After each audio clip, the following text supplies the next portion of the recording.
கன்னி நாளைய ராசி பலன் வெள்ளி 12 ஜனவரி 2024. பொது பலன்கள்.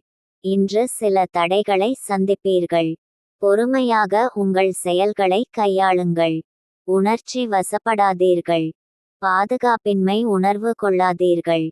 வேலை தொழில். இன்று அதிக பணிகள் காணப்படும். இன்று பணியில் காணப்படும் கடினமான சூழ்நிலைகளை சமாளிப்பதை கடினமாக உணர்வீர்கள். காதல் திருமணம். பணப்பிரச்சினை காரணமாக உங்கள் துணையுடன் கருத்து வேறுபாடு காணப்படும். பணம் நிதி நிலைமை. இன்று போதிய அளவு பணம் காணப்படாது. உங்கள் தேவைகளை பூர்த்தி செய்து கொள்ள இயலாது. இதனால் உங்களிடம் மகிழ்ச்சியின்மை காணப்படும். ஆரோக்கியம். இன்று உங்களுக்கு முதுகு வலி ஏற்பட வாய்ப்புள்ளது. பிரார்த்தனை மற்றும் தியானம் மேற்கொள்வதன் மூலம்